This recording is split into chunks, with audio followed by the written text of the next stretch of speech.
It's the Tim Anderson Podcast. I'm Tim, and that is my buddy Ty, my main man Tyus over there. His palatial estate just a few miles up the road, living the dream, living the good life, the insurance agent to the stars, as we like to call him. Tyus, hello. Hey, Tim, another week, another invite back on the podcast, so life is good. Thanks for having me. Well, we got a lot to talk about here, obviously. A major championship occurred over the weekend. We previewed it last week. We want to thank all the listeners, first of all, for a record week, just a banner week here at the podcast. And got to thank everybody for listening in last week to our Masters preview show. We think we did okay, right, Ty? We think we got pretty close on some of that stuff. Yeah, I thought we did really well. I didn't do as well as you, but I have some apologies to make later. But aside from that, I think we've hit the nail on the head pretty well this year. I think we have our finger on the pulse of the 2022 season. Starting to see it clearly. Starting to see it pretty clearly here. And starting to see some trends that are kind of emerging. And we certainly got to get into some of that over the weekend, because I do think a lot of the stuff that has been brewing on the tour this year kind of showed itself on in the Masters tournament this weekend. Guys who were playing well, played well. Guys who haven't been on form, weren't on form. And it kind of stayed close to kind of how we saw it most of the way. It's kind of interesting how this season is shaken out. And there's lots of fallout from the Masters, which obviously we're going to get to here in the hour, along with a little preview of Harbour Town, one of our favorite tournaments, directly after the Masters. So we'll get into all of that here tonight. By the way, Tyus, before we get started, I have to ask, what's in the glass? Well, I thank you for asking. So, in my glass today is a little nod to the Masters champion, Scottie Scheffler. Out of Shiner, Texas, we are drinking a cool Shiner Bock. Aha, look at this guy. Thank you, Scottie Scheffler. Yes, thank you, Scottie Scheffler. I'm the pride of New Jersey and then Texas, but Texas. Yeah, New Jersey's not known for anything. And he also just said his favorite golf course is Southern Hills, which is in Tulsa, Oklahoma, which is also the site of the PGA Championship. Right. Are you prepared to already name him the winner of the PGA Championship? No, I'm done making picks.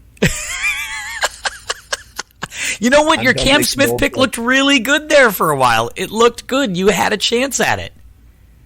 It did, but when you come out that hot and tell everybody it's a foregone conclusion, like I did last year with Spieth, both good picks, but if they don't win, you got a lot of people mad at you. So yeah, a little bit of backlash. Oh, did you catch some heat from the folks at the agency? Did people call looking for some Venmo money? Yeah, we did. So we'll talk about that in my apologies segment. All right, we'll get to that in just a moment. So how about this? Let's talk winner, then let's talk apologies, and then we're going to work our way down the list. How's that sound? Because we got a lot of stuff. Actually, first, let me give you breaking news as of this afternoon. Give me your initial thoughts on this, since we like to do headlines here at the pod. Saudi Golf League, according to the New York Times, and by the way, I'm not calling it anything other than the Saudi Golf League. I know that Greg, it upsets old Greg that we refer to it as that, but sorry, Greg, that's what it's called. It's what we're calling it until further notice. Sounds like the rumor, according to the New York Post, is that they have 4 golfers at least signed, at least. Wow. They've got, and he claims that, hey, I had a top 5 player in the world in my office 48 hours ago. I'm like, 48 hours ago, people were in Augusta. So, like, where's your offices, Greg? I don't know how this works, but Greg's a fraud, right? I think we can admit that Greg Norman's just an absolute grifter. Like, I'm not interested in anything he has to say. But he does, the rumor is, and I guess you can give me your thoughts here, we have Lee Westwood, no surprise, Ian Poulter, Bubba Watson, and Kevin Na on the list of the early 4. Bubba did come out with an Instagram post with his summer schedule, and they were all PGA Tour events. So I wonder if Bubba maybe is trying to get out in front of this a little bit. Not sure. But those are the 4 names that the New York Post threw out this morning. Your impressions? Yeah, the first two don't surprise me at all. Guys who traditionally have played a lot of golf in Europe, obviously both European guys. Those guys wouldn't surprise me as much. There's not as much. I don't know if there's as much of a lure with the European tour, or as much of a, where guys are having to be, what's the exclusive with the PGA Tour like they are when they play in Europe. I just don't think it's quite the same. But the last two names surprised me a lot. Now, they're both a little bit. They're guys who are likable, but also have had their. I think at one time Bubba was in a players poll ranked the least popular player on tour a number of years back. I think he's come back a little bit since then. I think so too. Kevin Na is no stranger to a little bit of controversy, and not really controversy, but more so just he kind of tends to rub guys the wrong way. But ultimately, there's a lot of dudes who don't like Kevin Na. It's weird. Yeah, I mean, he seems like a nice guy, but yeah, but you saw the match play deal last year. He's just a little bit, he doesn't want to be friends with these guys, and he doesn't really make any bones about that. Yeah. Yeah, so the last two names surprised me. I'm not sure.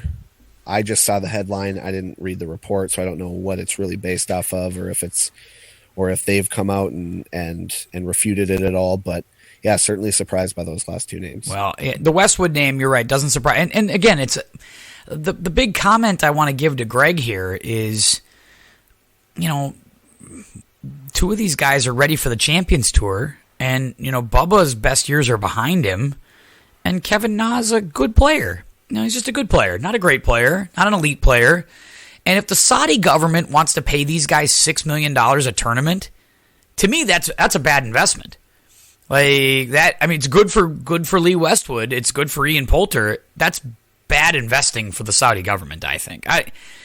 And again, I hate this notion of, Greg was quoted in the New York Post article today about just saying like, guys are going to get $6 million. A 300th ranked player in the world might come and win $6 million on this tour, and all of a sudden all the good players are going to come over because of that. And I'm just like, that's it. Yep, you're right. These malnourished, impoverished PGA Tour players, who, by the way, Scottie Sheffler just made $2.7 million at Augusta. Yeah, you're right. It's really hard. These guys are really suffering. They're really struggling. They're going to clearly, in this time period when inflation's 8.5% and people are really struggling, paying $4 a gallon in gas, you're right. They're going to quibble and kibitz over another $1 million or another $800,000 or another $2 million. Give me a break, man. I mean, this stuff is the only thing he is promising them is money. That's all he's promising them. He has not promised them fame, fortune, success, other than, fortune, I guess. But look, where's the TV deal? What are the 8 tournaments? We've heard of a couple, but we don't even know what's set in stone here. And I'm like, how could any player sign up for this without knowing any of these details? And again, you're getting it strictly from the Saudi government. You're not getting this from anybody else. What corporate sponsors have agreed to this? Bubba needs to think about this. If this is something he's legitimately doing, he needs to think about this because he is a Masters champion. He does get welcomed back every year. He does have a lifetime exemption. If Augusta draws their line in the sand and says you're not coming back, you're not coming back. I mean, ask Angel Cabrera if he's coming back. You ain't coming back if you leave. I don't know if that's what he wants to do, but that would be a real risk, and it'd be really sad. Yeah, it's certainly not the same thing, but you can draw a little bit of a comparison to what's going on with football, with the AAF and the USFL, XFL. Again, not the same thing because they're not trying to steal players directly from NFL rosters. But I think a lot of people have come to the conclusion that maybe didn't believe this a couple of years ago. There's just really no way to make these leagues work, right? I think that throw the players out. I think that fans are drawn to the PGA. I think there's a little bit of an exclusivity agreement between me and the PGA Tour. I don't care about Rory. I want to watch the PGA Tour. I like the tournaments. I like the rounds. I like the courses. I like the majors. So I don't have a whole lot of interest in watching a second league. And another way thing I'd equate it to is Capital One's the match with Lee Westwood and Niall Horan. I'm not watching it, right? I watch because it's Bryson and Tiger and Phil. I don't really care about Lee Westwood and Ian Poulter at this point. And I don't care a whole lot about Bubba Watson. So never really cared about Kevin Na. Good player, but he's never been the reason I watch. So if that's all they're going to get, they're going to have a really hard time. And I can't even tell you they'd last a whole year. Yeah, so we'll keep an eye on that, and obviously we'll wait for their reactions because I know that as things get rolling down at Harbor Town this week, guys and people start coming back post-Masters and they start playing, the Zurich is in a couple weeks in New Orleans, the Colonial's probably around the corner, making our way to the PGA Championship. This is going to come up again. And those guys are going to have to answer for that. The Lee Westwoods of the world, the Ian Poulters, they're going to have to stand in front of microphones and they're going to have to answer. Are you going or not? And if you are going, why? And if you are going to go, are you really willing to forego your Ryder Cup captaincies? Because you think about that. Westwood and Poulter are shoe-in captains. Shoe-in captains. We're talking about two of the best Ryder Cup players in European history. And if the R&A is serious about this, which they are, I mean, are you really throwing it away for, an extra $20 million? I mean, I get it. It's $20 million, Anderson. You wouldn't turn it down. Maybe. That depends on how many millions I already had in the bank. I mean, if I already got 20 million in there, I may not need the extra 20. But I understand some people are driven by money. Some people need all the money they can get. I understand that. But I don't know. I get it. When you got 30,000, you make $35,000 a year. Yeah, you take the 20 million. Hell, I'd probably take it right now with my, $75,000 I make. Or whatever, I don't know what I make. I think it's about that. I don't know what it is. Ty, you make way more than me. But anyway, my point is, if that's maybe I would think about it at that point. But I'm not that, and neither are all these guys on tour. They don't make that. They make way better than that. So they got to make, it's just, I don't get it. And so we're going to have to keep watching it. But it's irritating. It absolutely is. Absolutely. And look no further than Cameron Smith. I think it was this year. He was in contention to win the FedEx Cup Tour or FedEx Cup playoffs. And for those who don't know, it's a $15 million prize. Yep. And they asked him, what are you going to do with the money? He said, I don't know. I'm kind of set at this point. Yeah. I'm buy some fishing equipment. Yeah. I mean, and that's just it. I don't think these guys care as much as they think. I think Greg Norman is missing the point on the money thing. Some of these guys might want that money. Yes, the Jason Kokrak's of the world, maybe the Kevin Nas, they want that money. Sure. But John Rahm's not driven by money. Rory McIlroy is not driven by money. Besides, these sponsors, these equipment manufacturers, they sign contracts for these guys to play on tour. I think you're going to find out very quickly, like Ping might look at Lee Westwood and go, I'm not paying you to play on this tour. I'm paying you to play over here in America and on European tour. Like, that's what I'm paying you for. So I'm not paying you to play in some obscure tournament with no television contract. Give me a break on that. Yeah, Titleist, Ping, TaylorMade, they make a lot of money off the PGA Tour. I sure know where their allegiances are going to be. No question. So it's something to keep an eye on. All right, let's get back to the Masters for a minute. Let's talk about the winner first, because I know that everybody will want to talk Tiger, and we're certainly going to have some Tiger talk here. We will have that, I promise. But we got to talk about the winner. Scottie Scheffler, 4 times in his last 6 events he wins. He's the number 1 player in the world. He was number 1 going in. A little bit disrespected that he wasn't the odds-on favorite. Once again, was the best player in the tournament, and no signs of slowing down right now. No, and he, I don't know statistically if he did, but it was pretty much wire to wire. I mean, he pretty much dominated the tournament from start to finish. It was a really impressive performance out of him. And he wavered as anyone really would at that. That's what I love about Augusta National is I honestly think it's the best test in golf. I don't care what Tyrrell Hatton has to say. But we'll talk about that too. The fact that players respect it as much as they do, the fact that Bryson DeChambeau's out, and that could be the Tiger effect, but the fact that he stays the weekend and is out in the gallery watching the tournament, these players love this golf course. If if you have traditionally not played very well there, sure, you might be a little bitter about it. But Scottie Scheffler, again, he was nothing was bogey free. He had his, issues off the tee. You never know with him. Sometimes he hits a bad shot and you look at his feet and think he slipped. Well, that's just how he swings. So, but yeah, very impressive performance out of him. He really went out and got it on Sunday on the back. It was looking a little like that might not be the case. And without, Rory ended up forcing him to go out and get it. But without that even needed, Scottie went out and got it when he thought he probably didn't have to. So that was really impressive stuff. It's got whiffs of 2015 Spieth, right? Where and somebody brought this up to me too to ask me about this compared to 2015 Spieth. Our friend of the program, Ryan, he texted me. He's not a huge golf guy, but he goes, "Is this better than Spieth 2015?" I said, "No, it's not close. It's not there yet, but it does have whiffs of that."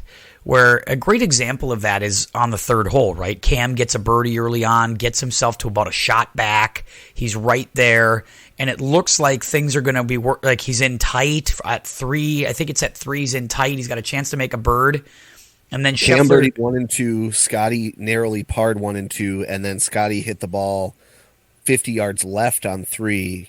Cam was just barely left, but in the short stuff on 3, and they both came up short. Cam had a much easier third.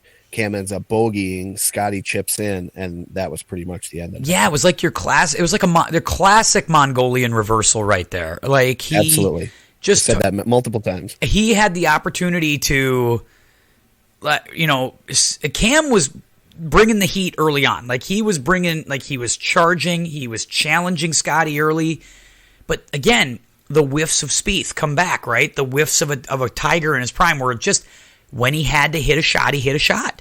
He chips in. He makes a birdie. He taps in. He does what he has to do to stay in the game. And, Cam was making some runs at him a couple of different times, but it just felt like every time he got within a couple shots, Scottie would make birdie. Or he would do something to pull ahead. And he was able to get out to a 4 or 5 shot lead again late. Nobody could close. Nobody could charge at him. Rory gave it a hell of an effort. I'll tip my cap to him, and we'll talk Rory in a little while. But Scottie had an answer in the ultimate pressure pack situation, trying to win your major back 9 Sunday at Augusta, and he was up to the task. I mean, even with the 4-jack on 18, he had it all. He had it all under control the entire time. And again, I was really impressed with just. I'm going to say the same thing with Rory in a few minutes, but I'll say it for Scottie here. The Saturday round is the most impressive round. To shoot under par under those conditions with the lead, with the 36-hole lead, to go out and just break par, shoot 1 under par, not lose ground of the field, in fact, gain ground on the field, just by going out and holding serve. You have no idea how hard that is. How many guys fail at that every week on the tour? Not even in a major. They can't do it at the freaking John Deere. Like, they can't do it at the 3M. They can't sleep on a lead. And for him to go out in really difficult conditions where everybody faded and just shoot 1 under par, hold serve, man, that says a lot. That was really gutty stuff. Says that we've got a really good golfer here. Absolutely. Totally agree. And I do want to bring up, so there's been feedback that you and I agree on everything too much. So I do want to bring up some things. We didn't agree on everything this weekend. We texted back and forth a lot. One thing we didn't agree on was, I think Tiger said after Saturday that Scottie, it's an impressive run Scottie's on. And, this is one of those runs where good golfers play really good golf for 3-4 months. And if you can squeeze a major in there, then that's excellent. And Scottie's doing that right now. He's playing his hottest golf right around the Masters. And here we are seeing the fruits of his labor. I took that as a little bit of a backhanded slight. Tim, you disagreed. I think he probably didn't purposely do that, but it's a little bit of a nod to the fact that he was able to sustain it for so long, and other players have not been able to, although there have been people who have been able to sustain it for a couple of years. Rory was good for a few, 5-6 years. Spieth was good for 2-3 years. DJ was good for a couple of years. These guys have been able to sustain it a little bit, but he gave the 3-4 month timetable on it. And I thought that was a little bit of a knock to say that this might be a little bit of an anomaly, and this guy's really not the most dominant player, the dominant player that he's proving to be with 4 wins in 9 starts or 10 starts or whatever it is. I took it as a little bit of a knock, and you didn't. What are your thoughts? Well, and listen, Big Randy would probably agree with you from No Laying Up, because he was the one who said Scheffler doesn't pass the eye test. Now, he might have been tongue-in-cheek because that's kind of his role with that podcast. It. He just said he doesn't look like the number one player. Doesn't look like the number one player in the world. So here's where I disagree. First of all, he referenced it in terms of Fred Couples, first of all, because when Fred won the Masters, it was very similar circumstances, and nobody has more respect for Fred Couples than Tiger does. So I don't believe he meant it in a bash in any way, shape, or form. I do think he's right, though, that this is the formula to win majors. And the reason why Tiger was good was not because he teed it up 26 times a year. He didn't. He would always strategically play tournaments that would help him peak to get to major championship form. And for him, it was all about, can I peak from May to August? That was always what it was for him. You want to talk about a 4-month run? Yeah, there's the 4 months. He tried to be hot April, May, June, July, and into August potentially for the PGA Championship. Because when he was playing in his prime, people forget that the wraparound season thing, that's new. I mean, that's a 10-year-old concept at best. The bulk of Tiger's career was played and over with by September. He wasn't playing tournament events after September, basically. So he was trying to always peak for major championships, and that's why he was better than everybody else, because he was always peaking at those times, and he knew what it took to do that. I think what he is suggesting is not everybody, I would say the knock would be that not everybody can sustain that great, to ramp up that much, to win that much requires so much mental fortitude, requires so much physical stamina, and a lot of guys on tour can't do it. Case in point, how much Patrick Cantlay have you seen this year? After he was red hot for the fall. How much Jon Rahm have you seen this year? Jon Rahm was red hot, for a couple of months last summer. Colin Morikawa. He played pretty well this weekend. I'm going to credit Colin Morikawa, but up to this point, how much Morikawa have you seen? Jordan Spieth. How much Jordan Spieth have you seen this year? How much Rory McIlroy? It's so hard to sustain. Even DJ. DJ now is starting to turn the corner where I'm kind of buying DJ going forward. I'm definitely purchasing more DJ stock as we move to the summer. But I didn't purchase much stock during the course of this year because, again, these guys are just trying to ramp it up and try to win one major. A lot of them don't have the mental fortitude to win 2 and 3 and 4 times a year, which is why when we look back at 2015 and Jordan Spieth's season, we look back and say, at least for me, outside of the Tiger Slam of 2000-2001, where Tiger was untouchable, the 2015 Spieth season was the best season of golf I've seen in years. It stands up as the best season of golf I've seen since Tiger, because he won 2 majors. He won the FedEx Cup. He won the Tour Championship. He won the Australian Open that fall in November. He won the Hero World Challenge. He won the Valspar.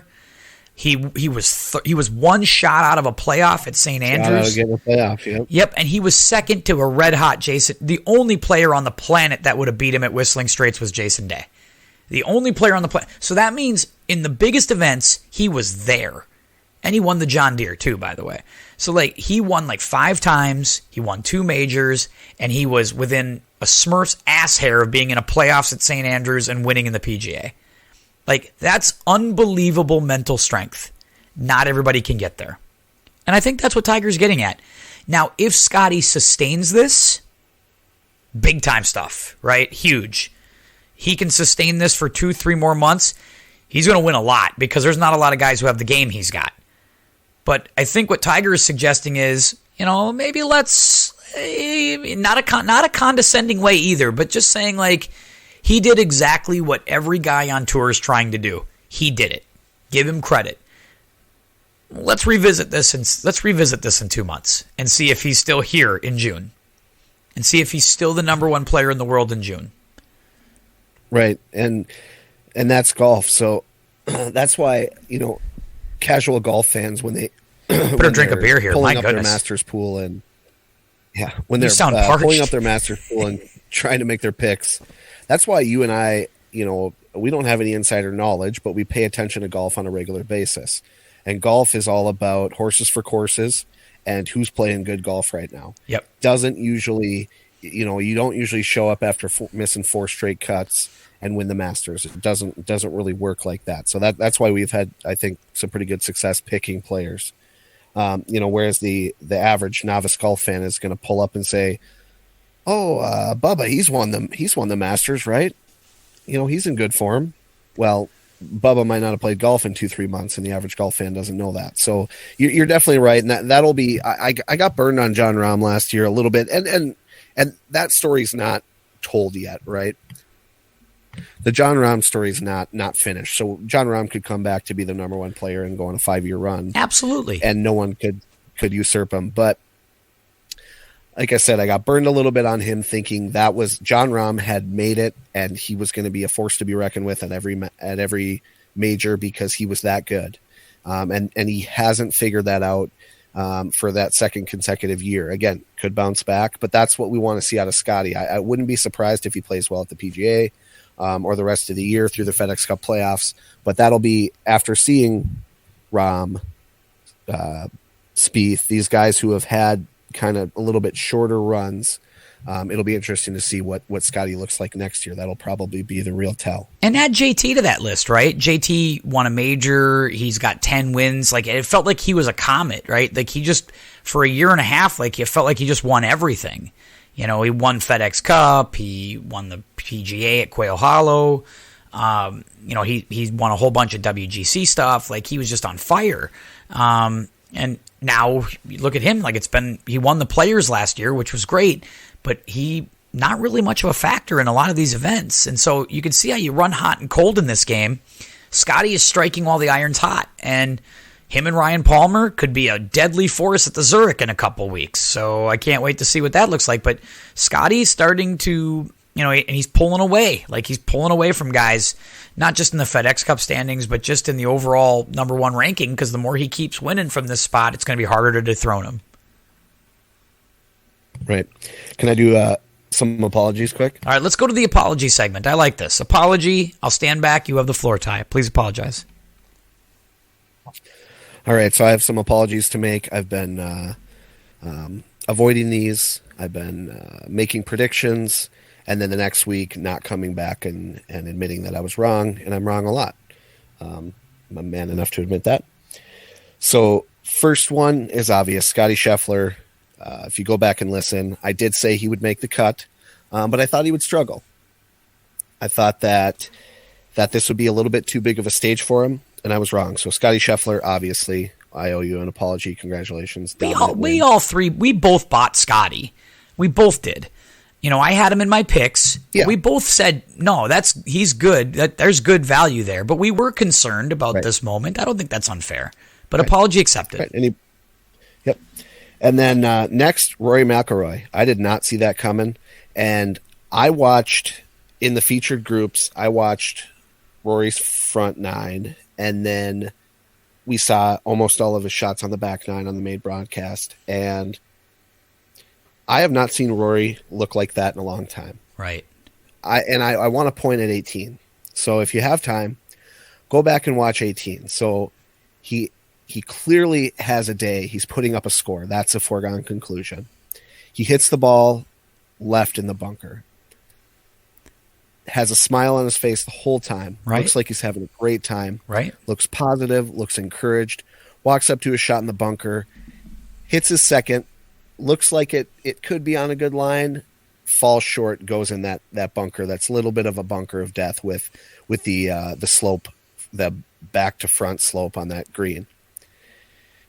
Again, walking up couldn't have looked more appreciative, couldn't have looked happier, smile on his face. Same thing, walks up into that bunker, and the rest is history from where he ended up off that bunker. So I thought that was awesome to see. I did not see that round coming out of him. Seeing him hit in and celebrate, that was fun to see. A guy who probably knew at that point it wasn't enough to win.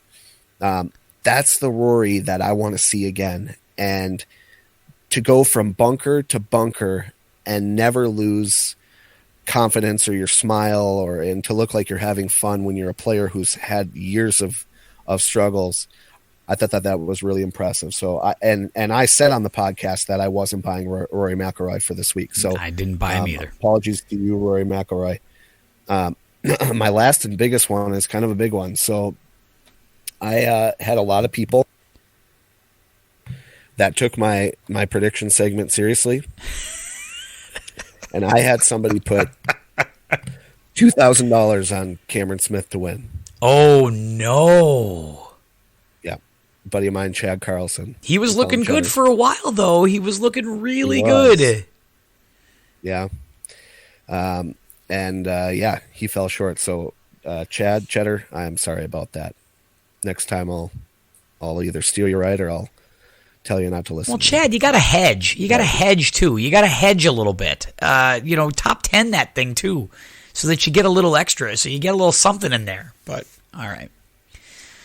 But you know what? You have nothing to apologize for that one. You made a good pick. He was in the top 5. I mean, he made a run at it. He was in the last group on Sunday. What more can you ask for? I mean, you put him there. You put him there. Right, but I was pretty confident. You sure were. You sure were. That's my apology segment. Maybe a slight golf clap or apology to Colin Morikawa. He played well. I didn't see it coming. He has a pretty good track record in majors. He does. Hasn't done a lot in between lately. But I do have a question for you. Do you have an apology for Harry Higgs? No, I don't. Look, here's the deal. Congratulations.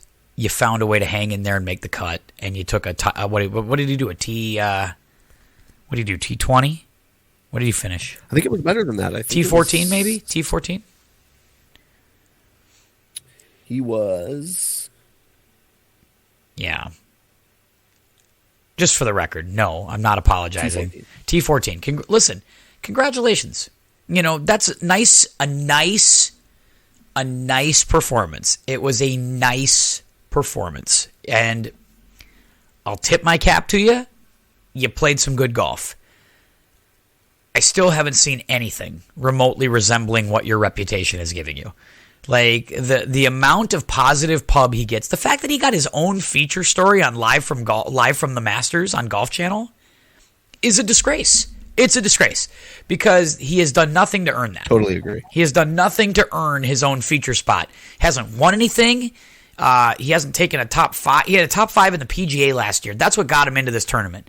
He had a top 2 or 3 finish at the PGA last year, and that got him here. He hasn't done anything since then. Hasn't won anything. Hasn't been in the top 5 in anything this year.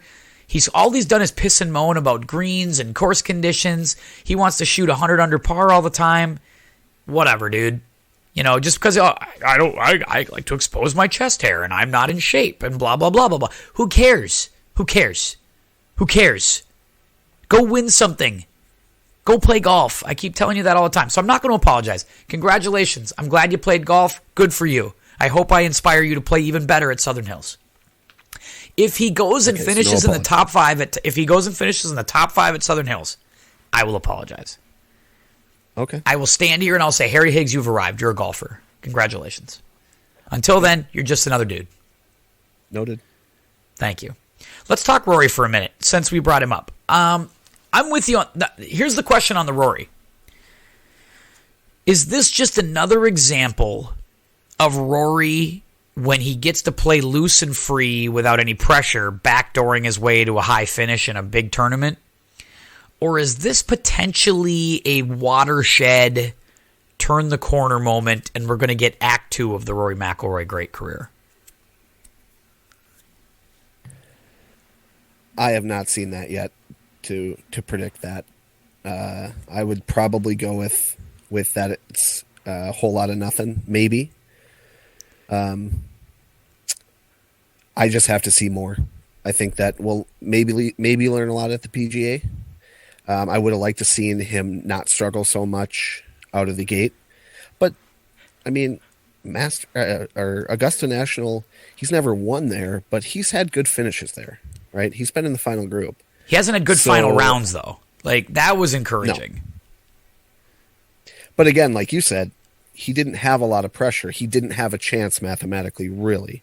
I mean, he did, ultimately, but I doubt he went into that round thinking that he had much of a chance to win. It does go to show you, like, when he's on, he's downright electric. Like, when he's got it together and he can hit shots close, he can make it in bunches and he can score on anything.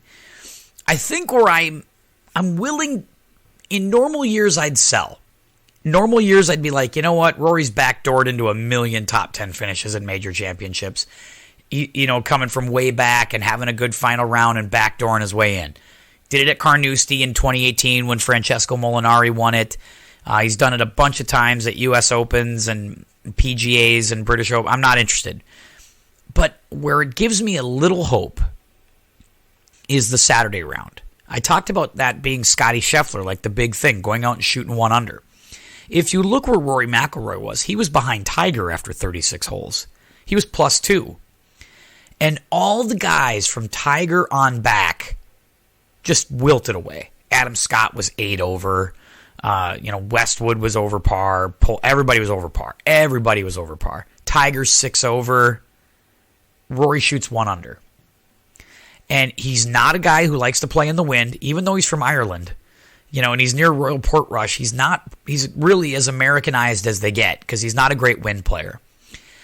He's not a guy who loves tough conditions. I mean, how many times have they played in tough conditions and Rory played well? I mean, can you name any? Because I really can't. Now, I admit he likes to play after it's been terrible because the course is soft and he gets to go fire at everything and it works for him. But very rarely does he stand there in tough conditions and really deliver. And I tip my cap to him here because he grinded. He gutted out a 1 under par round when he's way back. Like he's 10 shots behind Scheffler, just like Tiger. No reason to be out there gutting it out if you don't want to, right? Just go there, make your check, go home. Rory stood there, grinded. He moved from like 29th place to 10th place and kept moving forward. And that takes grit. That takes resilience. That takes the stuff that we look for in golfers. This is why we love Cam Smith. This is why we love the Cat. This is why we love Jordan Spieth. This is why we love guys like Koepka. They grind. They dig it out. They stay in there. They battle. We've been waiting for Rory to battle a little bit. And I think we got some of that on Saturday, and it continued into Sunday. So I'm willing to buy the kind of the whole product here because I saw something on Saturday from him that I hadn't seen before. I was far more impressed with the Saturday 71 than I was the Sunday 64. Yeah. Yeah. We are agreeable. Yeah, we are really agreeable sometimes. Yeah. It's something about us, Tyus. I mean, you know how this works. When you're right, you're right. But here's you and I can understand this, though, because you and I, we live up here in Minnesota. It's 36 degrees outside. Tomorrow it's going to be 30-mile-an-hour winds and 38 degrees. And you don't want to play golf, do you? No. I'm not going to lie to you. I love golf.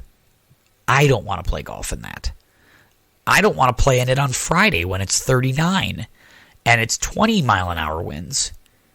But I also know that if I want to play golf anytime in the month of April, I am going to have to tee it up into some lousy conditions.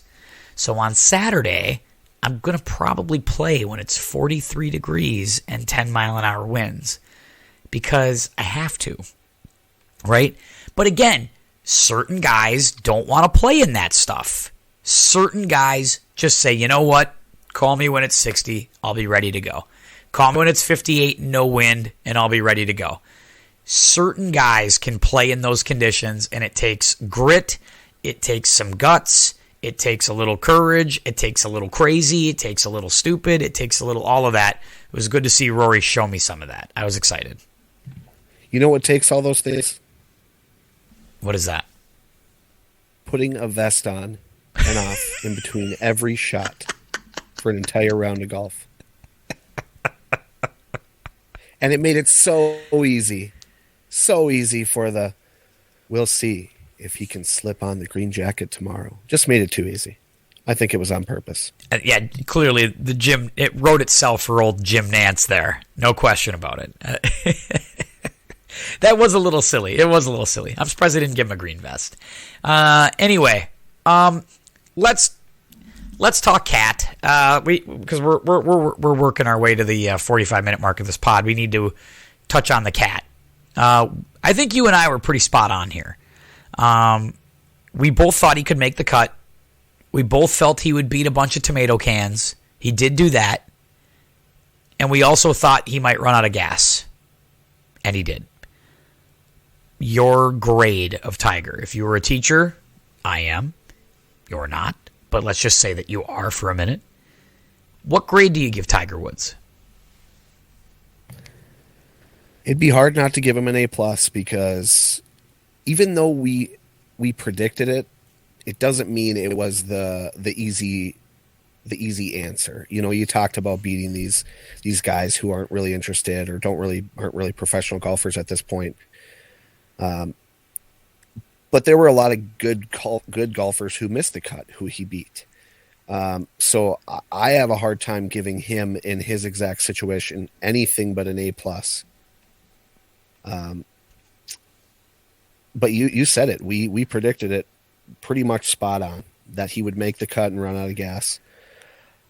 You and I disagreed on another thing. I very much enjoyed watching his Thursday round. Friday, I pretty much watched every shot, enjoyed it.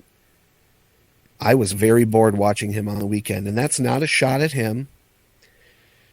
And I didn't expect it. But I was bored out of my mind watching him. And you and I texted back and forth a little bit about this, and you pretty much, I think, said anytime I can watch Tiger Woods play golf, and I'm okay with thinking his way through the golf course. And I don't disagree with that. It just seemed like he didn't want to be out there. He was like an animal that was begging to be put down. And he did battle at times. He really did. But he didn't have it as far as putting up a score. And I didn't expect him to. But that contributed to, and again, I didn't expect this because I thought I was the biggest Tiger Woods fan ever. Apparently I'm not. Yeah, you're not. You're a fraud. I was very bored watching him. Here's the deal. I disagree with you. I don't think he didn't want to be out there. He could WD pretty easy. He's got nothing to prove if he didn't want to be out there. I think he wanted to be out there. Which I thought he would. I thought he was going to. Yeah. After making the cut, I thought he was going to WD with the weather on Saturday. Yeah. I thought he needed to. You could tell he was out there not on a mission for money or whatever, because he probably just gave the check to Joey LaCava and said, here's your $41,000 for the weekend. Have a great time. Back pay. Yeah, I owe you a little bit. I'm sure he's kept Joey on the payroll. I'm sure Joey's done fine. Yeah. Joey's not hurting. Joey's not hurting. I'm sure Joey's been taken care of. But I think he gutted it. He needed for himself, for his rehab, for his confidence, for his mental health, for whatever that is. He needed to gut those 4 rounds out. He needed to do it. And yeah, there's probably no question about it. He's probably in a buttload of pain. He probably still is right now.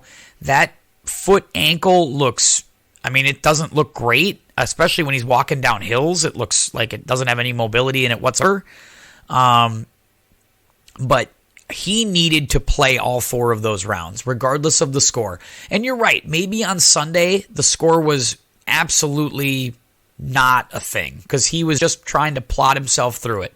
Just trying to get himself through the round because he wasn't really even bending to read putts at a certain point. He was just sort of like, all right, I'm on the green. I think with my prior knowledge it goes this way. I'll just do that.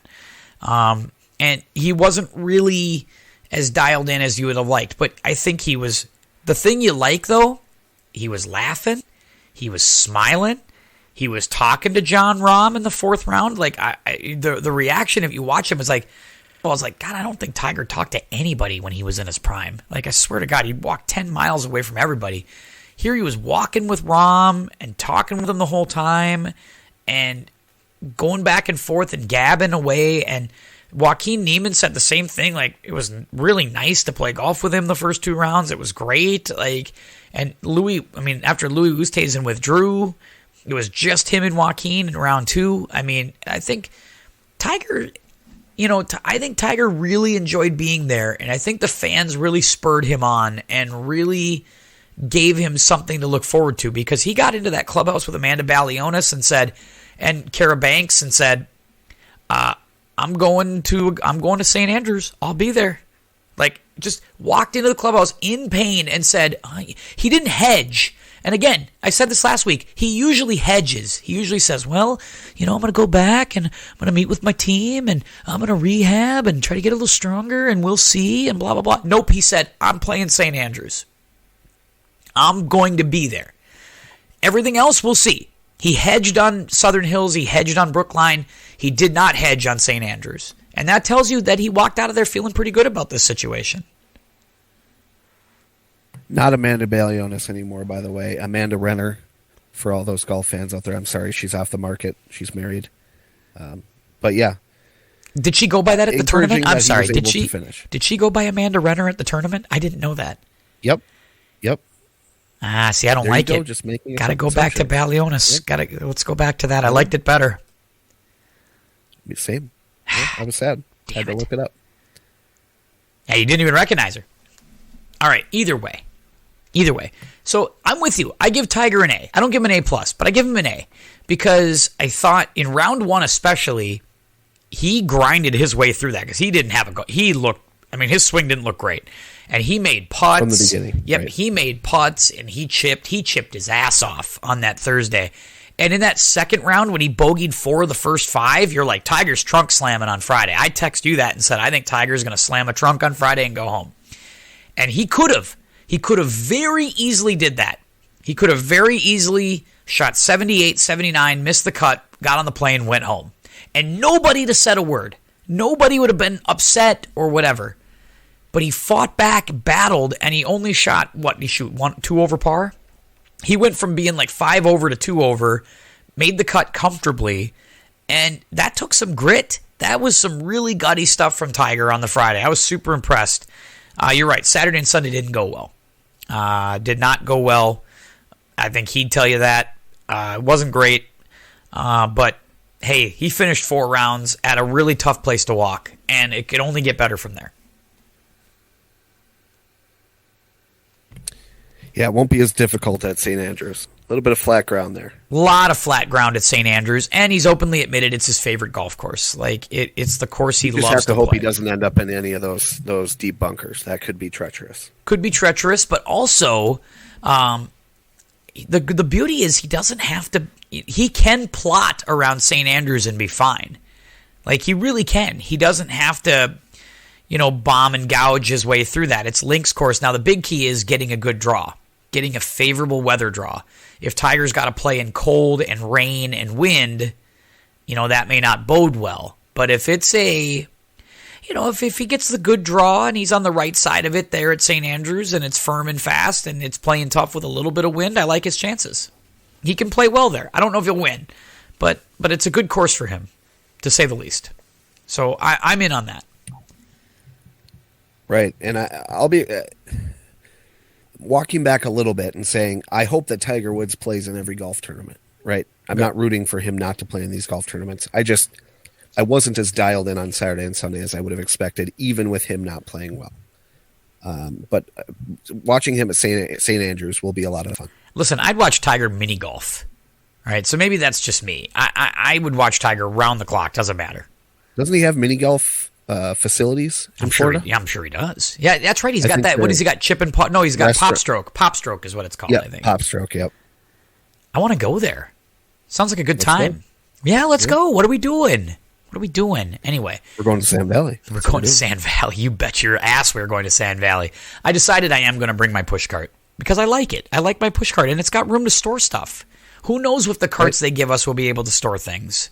Right. And shout out listener of the pod, John, texted me and said he's got a push cart for me. There you go. Thank you, John, for giving Ty a push cart. Because what if you want to buy something in the pro shot? You're going to need a place to store things.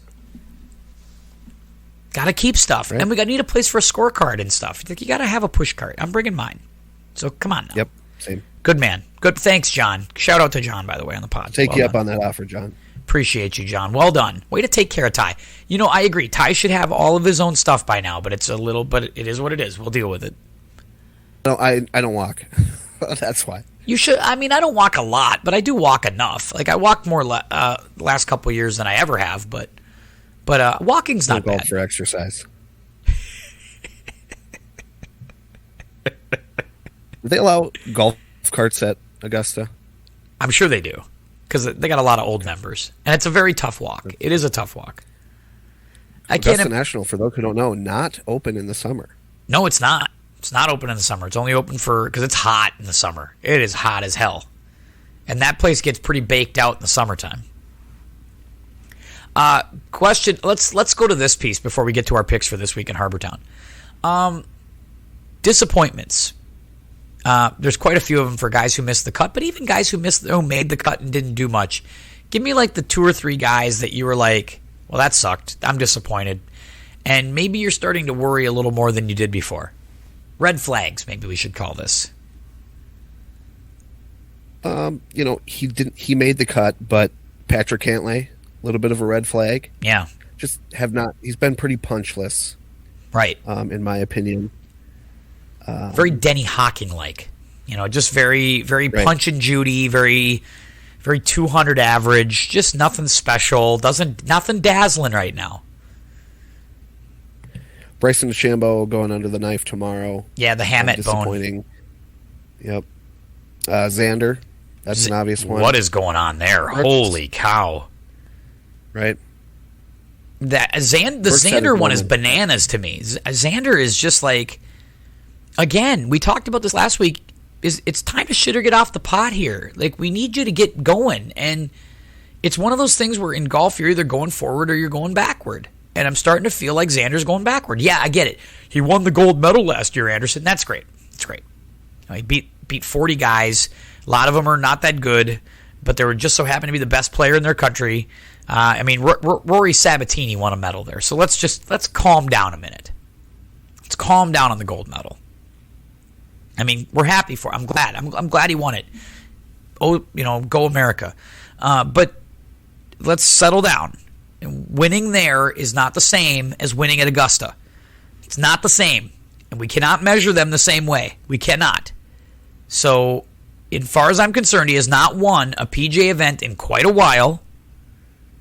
He has not contended in these majors since that Augusta splashdown 8-iron last year. So, I think there's reason to be concerned here. There's real reason to be concerned. So, Xander's a concern of mine. I have to, I got to bring that up. My red flag, and I know that you'll have thoughts on this as well, I'm sure. It's Jordan. It's Jordan Spieth. Koepka, I know you mentioned Koepka. I'll give you Koepka too. Although I'm not worried about Koepka. I think he'll be fine. I just think he's really hit and miss. There's some days he's good, and there's some days I don't for whatever reason, I don't know if he's not interested. I don't think he loves golf. I don't think he cares that much if he wins or loses. So it's one of those deals. The Jordan one is the real concern. Like, I'm concerned about Jordan Spieth. I don't know what has to happen there, Ty. When we think about Jordan Spieth and we think about where kind of his red flag is, we talked about how the golf swing was really scary last week. We looked at the pre-shot routine. We hated it. I got to tell you, I saw nothing this weekend from Spieth that made me not scared. Like, I still have the same treachery towards the golf swing that I do now that I did last week. Right. So for those who weren't watching closely, he bogeyed 18 on Friday, which pushed him from 4 over to 6 over.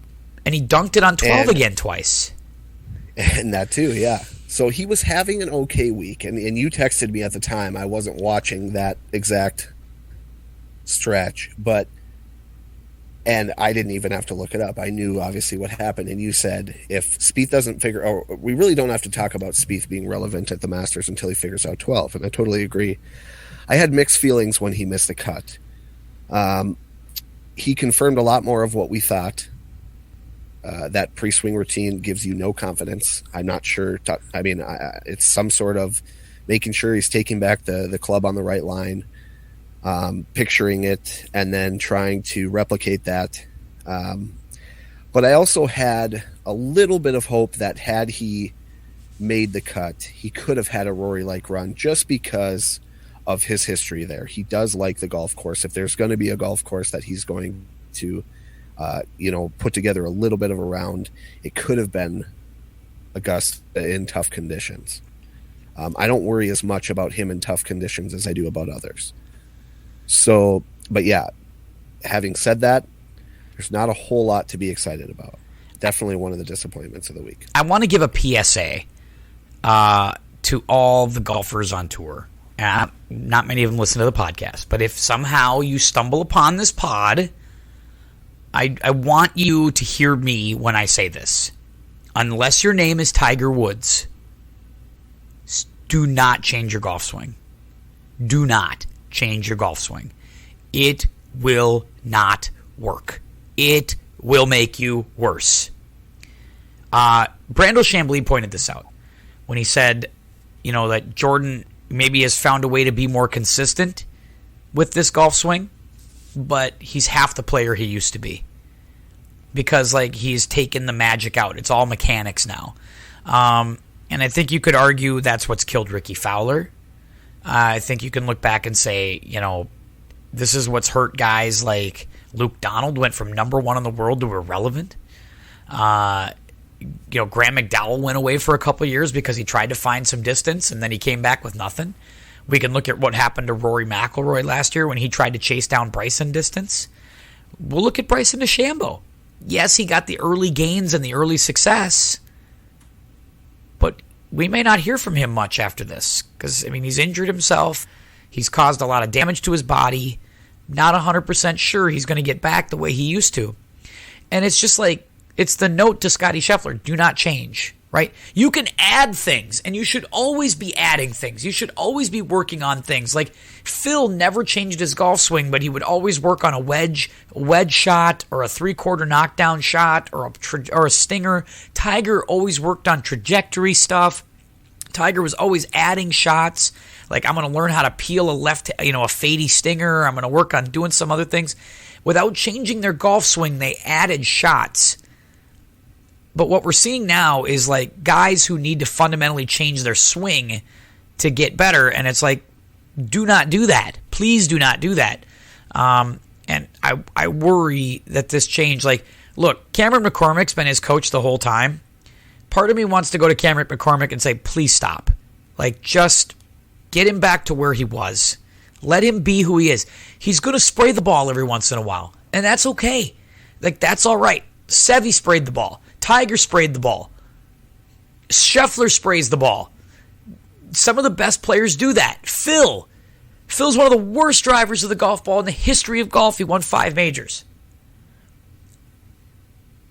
Figure it out, because we've lost the genius, and I want to see it come back. So that's my message here. The red flag is serious with Jordan. I want it to come back. I want him to figure it out. Please restore my faith, because I'm losing it very quickly, and I love Jordan, and I want it to work. Just like I like Ricky Fowler. Like you like Ricky Fowler. I want it to work. I want them to be good. The tour's better when they're good. But I'm a little worried that we've seen their best. I'm a little concerned. Well said. Back to, real quick, Bryson DeChambeau. I got an alert on my phone today that he withdrew from the long drive competition. With his health and current state of game, why is he dabbling in world long drive competition? Shouldn't have even been anywhere near it. Shouldn't have been anywhere near it. Should not have. He's not. Look, Kyle Berkshire can do that maybe because he's trained his whole body for years and years to do that. Kyle Berkshire also is not built like a brick shithouse. Like, he didn't need to put on 100 pounds of muscle. I think we're going to find out that the rumor is that he's been dabbling for years in some of these maybe different, maybe not, enhancing his body the natural way, allegedly. If we find out that's true, I think that's big trouble. Now, I don't know if that's true or not, but anyway, whatever he's done wasn't healthy to his body, and look what it's done to him. It's not good. Right. Totally I'm concerned. Agree. Concerned about Bryson. I worry about him long term as well. Because it's hard to come back. Not the blueprint follow. Nope, certainly not. All right. So we make the shift. Anything you want to add to Augusta before we close the book? No, it was a great tournament. I watched just about every second of it, and I can't wait for next year. I can't wait either. We are 360 days away from another one. Cannot wait for that. But we get to go to Harbor Town, to Old Hilton Head, for the Heritage in its traditional spot after the Masters. And this is a fun little tournament. I do like it because I like the golf course. Old school shot maker's course. Got to draw it, got to fade it. It's not a long course, so you got to be teeing off with irons and stuff. Kind of like this. I like this tournament. I really do. Yeah, same. I really like the golf course, and it tends to have a nice field. I know Stewie Sink won it last year, so that's not the sexiest result, but certainly really not. Nice field this year. It is a great field this year, and that's why my picks are loaded, and I'm ready to dominate this week. Just to recap, in our first-year major draft, our first-time major winner draft, I have officially got one with Scottie Scheffler. It's off the board. We have 7 left, just for those of you scoring at home. Let me grab my sheet here for young Tyus so he knows who he still has. So Ty still has Cam Smith. You still have Cam Smith. You still have Victor Hovland. You still have Xander Schauffele and Eric Van Rooyen. I do have Patrick Cantlay, Sung Jae Im, and Mark Leishman. We'll see how we continue to go here at the PGA. But I got one off the board. I also Sung now... hung in there. He did. He did hang in there. He kind of faded a little at the end, but... I do like Sung Jae, and I think he'll be a factor. He's fighting for his, stay out of military service. He's got a lot to play for. Right. I've also, with the Scottie Scheffler pick, again, Scottie's single-handedly willing me to win here in the FedEx Cup battle you and I have. I am now 713 points up on my competition. Young Ty. Hopefully this is the week you maybe make a dent and get back into the flow of this thing. Coming back. All right, I'll let you have first. As always, first pick to you. All right, so not a big fan of Augusta National. Hopefully Harbor Town's easier on him. I went with Tyrrell Hatton. So if Augusta's too difficult for you, you should bounce back really nicely this week. Tyrrell. I just want to say Did this. make the cut at Augusta. Guys who complain. I think he finished dead last. Yep, guys who complain about the golf course, I write them off permanently. Those are not serious guys. Like Tyrrell Hatton, mark it down. He's never winning a major. Never. Not serious. He's just not a serious guy. Serious players show up and put their big boy pants on and they compete. He is not serious. And I love Tyrrell Hatton. And he's going to bluster and talk about how serious he is about a player. Nope, you're not serious until you learn to shut up and just embrace the conditions. Ask Sergio Garcia how long it took. Forget it. He's got no chance. But you can have Tyrrell Hatton this week. He gained me all of 8 points last week. So thank you, Tyrrell. I'm going to take Daniel Berger, $10,900. I think this feels like a potential Daniel Berger bounce back week. Kind of like him here. I'm taking him. I don't hate the pick. So my second pick, I took a guy that we talked about last week. I didn't like him at the Masters. He ended up finishing top 30, making the cut. For $10,500, it's a hefty price to pay, but I did go with Russell Henley. He has not missed a cut this year. I, too, went with Russell Henley. So we have to throw Russell out this week. So we're already dealing with 5-on-5. We're done with Russell Henley. He is out. It's a good out. strategy for you, Tim. Pick all the same guys I have. I did not. Yeah, what can I say? I didn't try to do that, but that's exactly how it ended up happening. Give me your third pick then, since we throw out Russell Henley. All right, I went with win at all costs, Kevin Na for $9,900. Yeah, I hope you enjoy your last couple PGA Tour starts with Kevin Na. Take those in. It'll be good. I did not take Kevin Na. But I did take Matthew Fitzpatrick. I feel like this is a Matt Fitzpatrick kind of golf course. It's a little shorter. You don't got to be a bomber here. Just got to be a ball striker and a good putter, and I think he's one of those. And so this is a Matthew Fitzpatrick course.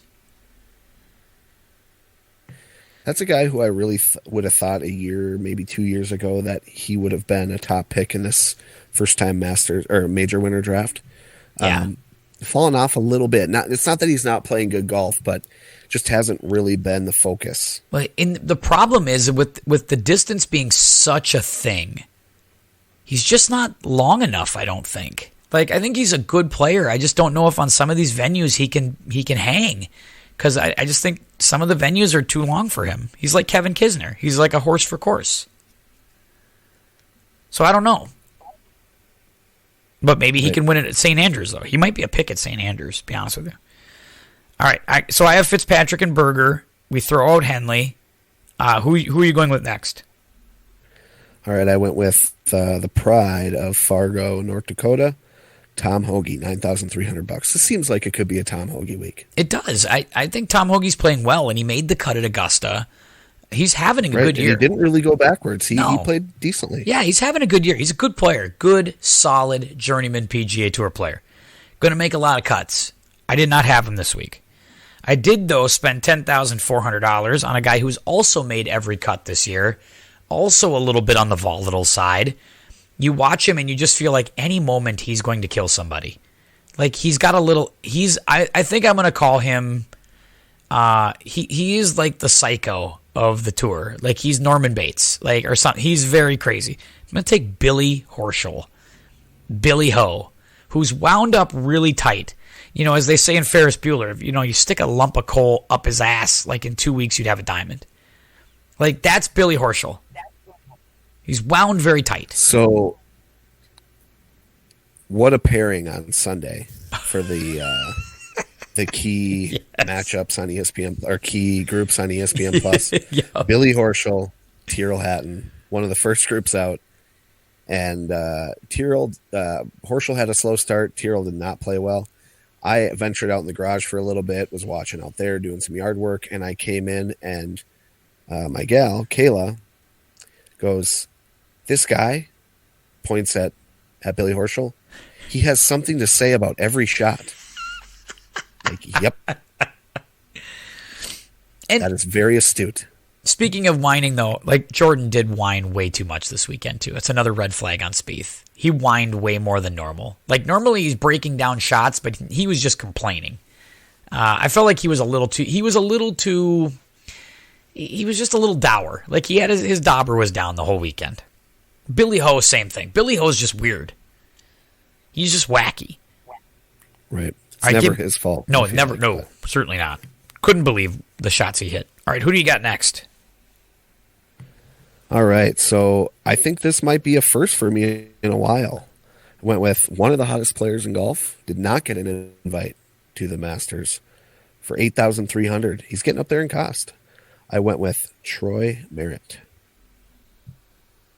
I also took Troy Merritt at $8,300. Because I agree with you. I think you and I are seeing this clearly. This is a Troy Merritt golf course. We talk about, where does Troy play well? Tree lined. You got to move the ball. You got to hit some fairways. You got to hit it right to left. You got to draw it around trees. You got to fade it around trees. And those are like Troy Merritt courses. He doesn't play well in the desert. Like, he doesn't do well when it's just wide open, hit it wherever. But if you give him targets and things to aim at, and you give him trees, and you tell him you got to thread it through here, he usually plays pretty well. I mean, usually does. And you know where he was when all these guys were walking Augusta National? I'm assuming hanging out at Hilton Head. On his couch, I would guess. You might be right about that. Do you think he was enjoying a Bach from Shiner? I don't know. If he was Hilton Head, he probably was enjoying maybe a Yingling. There you go. Enjoying just having a lovely beverage by the ocean. Good job by Troy. By the way, random fact: Hilton Head, South Carolina, is the birthplace of Minnesota Wild forward Ryan Hartman. Little known fact. Also, a little known fact: South Carolina. they have fans have paid his fine for flipping off Evander Kane last night. Because literally the Wild fans are going to help out a guy who makes 3 times more than them pay a $25,000 fine or whatever it was for flipping off. 3 times, you think? Oh, come on now. He's got to be making what? He's got to make a couple $100,000. Oh, I'm saying more. Oh, yeah, he probably makes more than that. Ryan But I mean, Hartman? hockey players don't make 10. Ryan Hartman probably makes $5 million. You think he makes $5 million? Okay, you know more about hockey than me. I'll give you that. I couldn't pick Ryan Hartman out of a lineup. He was a first-round draft pick for the Chicago Blackhawks. I couldn't pick a difference between him and Sid Hartman. I mean, Jimmy Hartman, Jimmy Hart, Brett the Hitman Hart. I couldn't pick him out. I wouldn't be able to tell you the difference. Anyway, right, $2 million. He makes $2 million. All right, $2 million. So a lot of dudes who make $50,000 a year just contributed money to a Venmo or a GoFundMe to help pay his fine. The Wild should return that money immediately. I'm sure it'll go to a good cause. Probably the some bird foundation, like Flippant Birds or something. That's probably a good idea. Maybe all the birds that die at US Bank Stadium every year for landing on that roof. I mean, I know you want to say that's a joke, but really a $4,000 fine. What's the point? Was it a $4,000 fine? Is that what it was? Well, you only flipped a bird. I mean, that was a bird. It was the max you can do for a hand gesture. Yeah, because you can't flip who's flipping a guy off? You can't give him $10,000 for that. Who cares? I was at the game, and I didn't notice it. I'm surprised you didn't. Yeah, you probably covered your own eyes. You didn't want to see that. You don't like to look at that kind of language on the ice. Well, I donated to the GoFundMe, so. You should, I bet. Well, there's that. No, I didn't. I would never. That's not my scene. I figured that would be like a tax write-off for you, a business expense. Ty Schrupp, insurance agent to the Stars, just helped pay Ryan Hartman's. That's probably good advertising for you. You're trying to help people out. That's you. You're a good man. All right, last pick. All right, so I had some money to blow.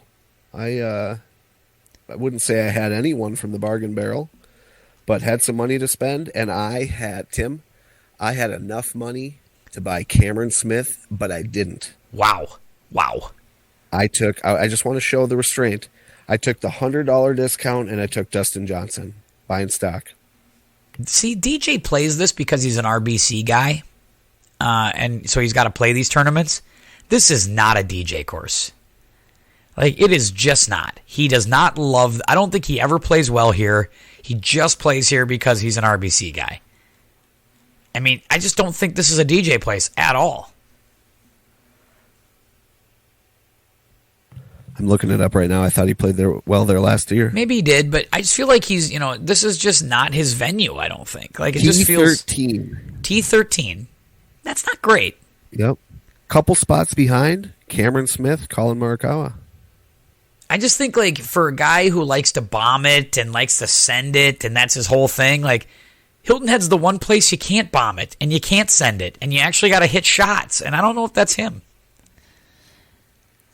My last guy. T13. I'm gambling here. I'm gambling because I just wanted to pick somebody I knew you weren't going to take. So I said, it's time to gamble. I just got done ripping him a little bit, so I'm going to go with him. Because I'm hoping against hope that now that he's sat at home for a few weeks, he's ready to play some golf. $9,100. Richard Fowler. Better known as Ricky. Rick Fowler. You knew I wouldn't take him? I didn't think you would. I did swipe right past him. I didn't. Yeah, because rightfully so. What has he shown you? He hasn't shown you anything. Of course. Of course you don't buy. Yeah. You're a gambling man. I'm gambling, so I'm going to go Berger, Fitzpatrick, Horschel, Fowler, and obviously we have to throw out Merritt and Henley. So I look forward to that. Your 4 again are who? DJ, Hatton, Hoagy. Okay. Can't wait to watch. It's going to be so good to catch Hilton Head this week. I am going to sit down and catch a good chunk of that golf, I think, because it's going to be really lousy weather here in Minnesota. So enjoy it. Take it in. And you and I will come back here very shortly, and we'll talk more about it. Sand Valley's right around the corner. Ty and I are heading out to what could very well be the best golf course we've ever played. And that's got to compete with Pasatiempo, which, by the way, it's been really fun to watch Pasatiempo on Golf Channel this week for the Western Intercollegiate. All those holes I just remember vividly, right. So it's like so fun to watch other people play it. It's been great.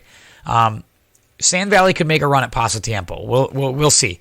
Cannot wait to get out there for that. More updates on that as we come. So that's the podcast this week. Thanks to my guy Tyus. You can go find him, tyshrup.com, and learn more about his vast insurance sales talent, and along with his golf talent, because I'm sure he's going to go out and play very, very soon.